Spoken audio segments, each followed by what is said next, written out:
नमस्कार, KP news 24/7 में आपका स्वागत है। मैं हूं अश्विनी आपके साथ। चलिए एक नजर डालते हैं आज के मुख्य समाचारों पर। कर्नाटक के रायचूर में 3000 महिलाओं ने शिक्षा कुपोषण के मुद्दों पर धरना किया शुरू। मुख्यमंत्री सिद्धरामैया और उनकी पत्नी से जुड़े मूड़ा मामले में लोकायुक्त पुलिस ने कोर्ट को सौंपी रिपोर्ट। पीएम मोदी ने एनसीसी कैडेट्स, एनएसएस स्वयंसेवकों और आदिवासियों से की चर्चा, राष्ट्र निर्माण में भागीदारी की अपील। दिल्ली चुनाव को लेकर बीजेपी का संकल्प पत्र 3 जारी। अमित शाह बोले, केजरीवाल जैसा झूठा नहीं दिखा। हमास ने रिहा किए 4 इजरायल सैनिक। सीज फायर समझौते के तहत इजरायल छोड़ेगा 200 फिलिस्तीनी कैदी।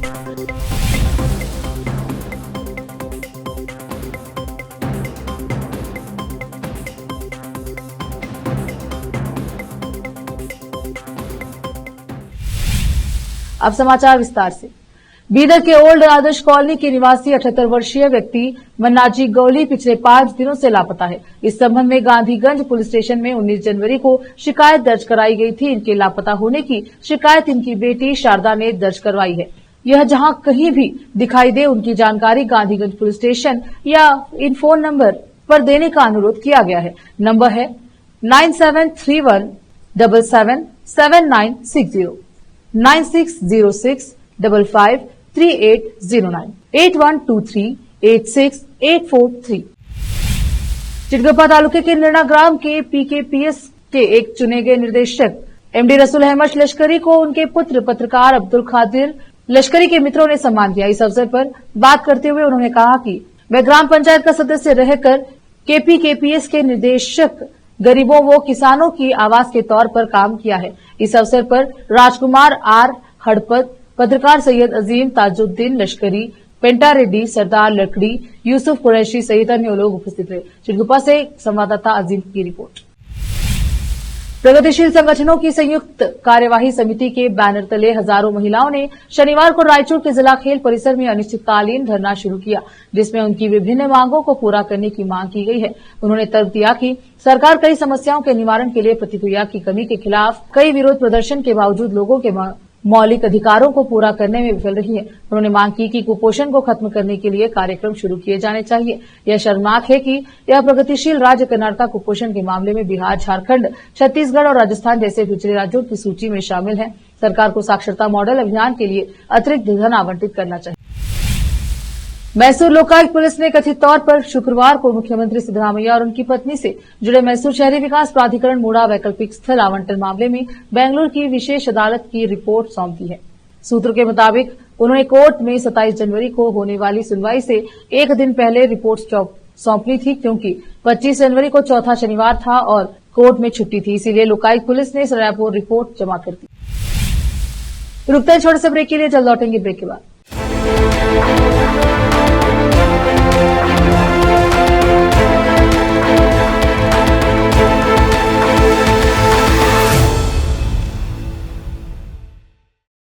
नूर एजुकेशन ट्रस्ट बीदर की ओर से चलाए जाने वाला Noor MEd and BEd college Bidar, recognised by NCTE Delhi and affiliated to Bidar University, Bidar. Admission are open for the academic year 2024-25. विशेषज्ञ और सक्षम शिक्षकों द्वारा शिक्षा प्राप्त करने के लिए नूर एमएड एंड बीएड कॉलेज में दाखिला लें और शांत वातावरण में शिक्षा प्राप्त करें। बीदर शहर में बेहतर शिक्षा का एकमात्र केंद्र Noor MEd and BEd college, Shahpur gate, Bidar.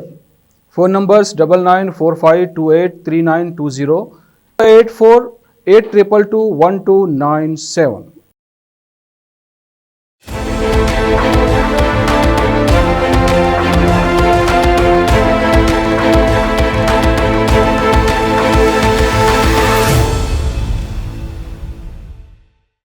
Break के बाद स्वागत है आपका। देखते हैं समाचार। कर्नाटक के मंत्री प्रियंक खरगे ने शनिवार को कहा कि ग्रामीण विकास और पंचायत विभाग ने राजीव गांधी पंचायत राज फेलोशिप कार्यक्रम लागू किया। एक्स पर एक पोस्ट में खरगे ने कहा कि पंचायत राज प्रयोग देश में अपनी तरह का पहला प्रयोग है। इसकी घोषणा पिछले बजट में की थी।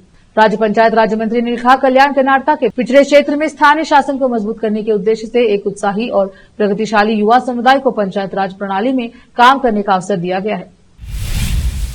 प्रधानमंत्री नरेंद्र मोदी ने शनिवार को लोक कल्याण मार्ग स्थित अपने आवास पर आगामी गणतंत्र दिवस परेड में भाग लेने वाले एनसीसी कैडेट्स, एनसीसी स्वयंसेवकों, आदिवासी अतिथियों और झांकी कलाकारों के संवाद किया।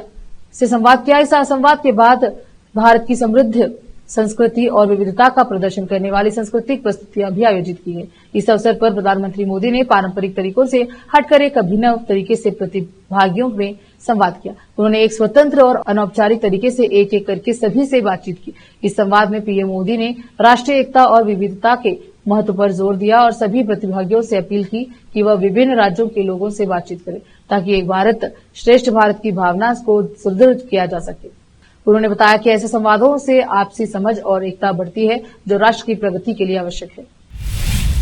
केंद्रीय गृह मंत्री अमित शाह ने दिल्ली चुनाव से पहले पार्टी मुख्यालय में बीजेपी का संकल्प पत्र पार्ट 3 जारी किया। अमित शाह ने कहा कि भाजपा के लिए हमारा संकल्प पत्र हमारे कामों की सूची है, ये झूठे नवादे नहीं है। 2014 से प्रधानमंत्री मोदी ने देश में काम करने की राजनीति स्थापित की। दिल्ली प्रदेश भाजपा ने महिलाओं, युवाओं, जेजे क्लस्टर्स, असंगठित मजदूरों, मध्यम वर्ग, पेशेवर, व्यापारियों और झुग्गी झोपड़ियों में रहने वाले के साथ बैठक और परामर्श किया। 1.08 लाख से अधिक लोगों ने अपने सुझाव दिए। 65 तरह की समूह बैठकें हुई। इस तरह हमारा घोषणा पत्र अस्तित्व में आया। केंद्रीय गृह मंत्री अमित शाह ने कहा, अरविंद केजरीवाल ने कहा था कि वे रिहायशी इलाकों से शराब की दुकानें बंद करेंगे। रिहायशी इलाकों की ये तो बात ही छोड़िए, अरविंद केजरीवाल ने स्कूल, मंदिर और यहां तक कि गुरुद्वारों को भी नहीं छोड़ा। उन्होंने इनके आसपास शराब की दुकानें खोलने के लिए लाइसेंस दे दिए। हजारों करोड़ का शराब घोटाला हुआ और यह घोटाला उनके शिक्षा मंत्री ने किया। यह अभूतपूर्व था। जब अरविंद केजरीवाल जेल में थे तो उन्होंने नैतिक आधार पर इस्तीफा नहीं दिया, बल्कि गर्व से जेल के अंदर सीएम बने रहे। रोकते समाचारों का सिलसिला लेते हैं छोटा सा break.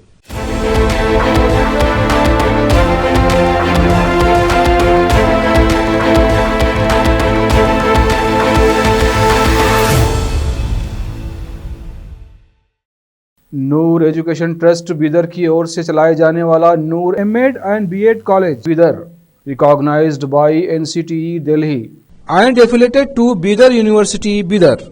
Admission are open for the academic year 2024-25. विशेषज्ञ और सक्षम शिक्षकों द्वारा शिक्षा प्राप्त करने के लिए नूर एमएड एंड बीएड कॉलेज में दाखिला लें और शांत वातावरण में शिक्षा प्राप्त करें।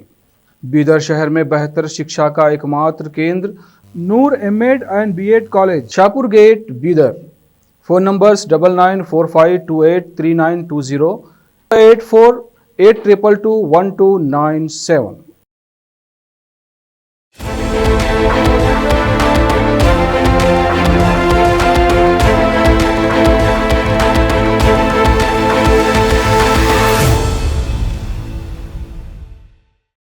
ब्रेक के बाद स्वागत है आपका। देखते हैं समाचार।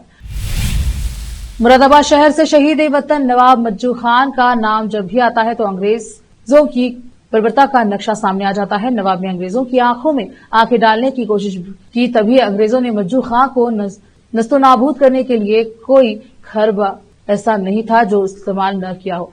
जब मई 1857 ईस्वी में नवाब साहब अंग्रेजों को मुरादाबाद से निकालने में कामयाब हो गए तो अंग्रेजों ने अपनी शिकस्त का इस तरह बदला लिया कि नवाब साहब को बदनाम करने के लिए उन पर अपनी औरतों के साथ बदसलूकी करने का इल्जाम भी लगा। 25 अप्रैल 1858 को सर क्रोक्राफ्ट विल्सन जज के नेतृत्व में नवाब मज्जू खान साहब एक नौकर की गद्दारी का सहारा लेकर 7 अंग्रेज सिपाही नवाब साहब के महल में दाखिल हुए और नवाब साहब पर हमला किया। उनसे नवाब साहब बड़ी बहादुरी से अकेले लड़े और 7 को मार गिराया। बाद में बड़ी तादाद में फौज पहुंची और नवाब साहब पर हमला कर दिया, जहां नवाब साहब को गोली लग गई और वो शहीद हो गए। उनके महल में निर्माण के लिए चूना पड़ा था। उनके तड़पते हुए जिस्म को उस चूने में डाल दिया गया और चूने पर पानी डाल दिया गया, जिससे उनके जिस्म के चिथड़े उड़ गए। 2001 में स्वर्गीय जावेद रशीद एडवोकेट के नेतृत्व में एक कमेटी बनाई गई और 2003 में नवाब मज्जू खान के मजार का निर्माण कराया गया। आज नवाब मज्जू खान के नाम से एक गेट मुरादाबाद के थाना गलशहीद चौराहे पर मौजूद है और प्रशासन और शासन की तरफ से 26 जनवरी, 25 अप्रैल, 15 अगस्त, 2 अक्टूबर को स्वतंत्रता संग्राम सेनानी के मजार पर डीएम और प्रशासन के अधिकारियों द्वारा हाजिरी दी जाती है। मुरादाबाद से केपी न्यूज के संवाददाता अलम वारसी की रिपोर्ट। मुरादाबाद से मार मार के भगाया था और उसके बाद वो उनको बहादुर शाह जफर ने मुरादाबाद की नाजिम की उपाधि दी उन्हें। वो मुरादाबाद के नवाब घोषित हुए और 22 अप्रैल 1858 को जब बहादुर शाह जफर के बेटे फिरोज शाह मुरादाबाद आए और फिर जब वो यहाँ से चले गए तो उसके बाद अंग्रेजों ने और रामपुर नवाब ने मिलकर मुरादाबाद पर हमला कर दिया। और नवाब मज्जू खां एक बहुत रईस आदमी थे, बहुत दौलतमंद आदमी थे। उन्होंने अंग्रेजों की गुलामी को स्वीकार करने से इनकार कर दिया। उन्होंने कहा कि ये देश आज़ाद है और हम आज़ाद मुल्क में रहते हैं, इसके लिए हम अपनी जानों की कुर्बानी देंगे। और उन्होंने बाकायदा अपनी फौज तैयार करी और रामगंगा किनारे अंग्रेजों की फौज से बहुत ज़बरदस्त मुकाबला हुआ। जिसके बाद नवाब मज्जू खां जब अपने हवेली पे थे तो अंग्रेज कुछ सात अंग्रेज सिपाही वहां पहुंचे। नवाब साहब ने 7 अंग्रेज सिपाहियों को तो अपने तहे टेक कर दिया और उसके बाद और वहां सिपाही पहुंचे अंग्रेजों के, जिन्होंने नवाब साहब को वहां गोली से शहीद कर दिया। नवाब साहब की जब शहादत हो गई तो उनकी लाश को वहीं पर उनके घर पर चूने की एक गड्ढा था, उसमें चूना का पानी पड़ा था, उसमें उनकी लाश को डाल दिया गया।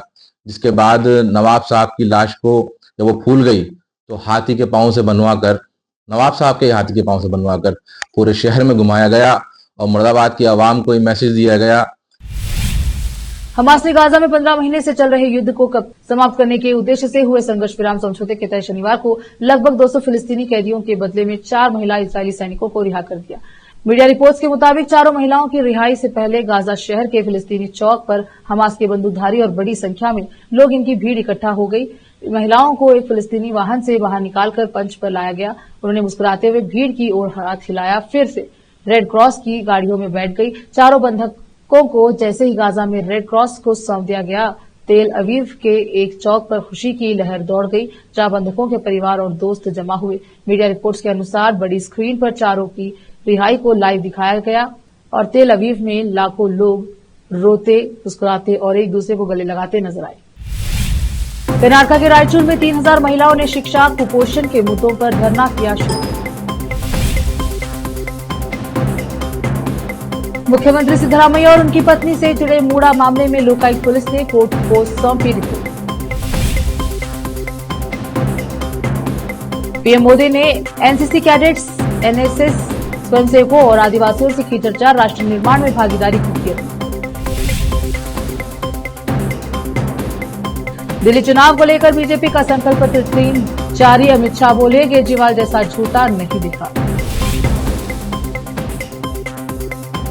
हमास ने रिहा किए 4 इजरायल सैनिक। सीज फायर समझौते के तहत इजरायल छोड़ेगा 200 फिलिस्तीनी कैदी।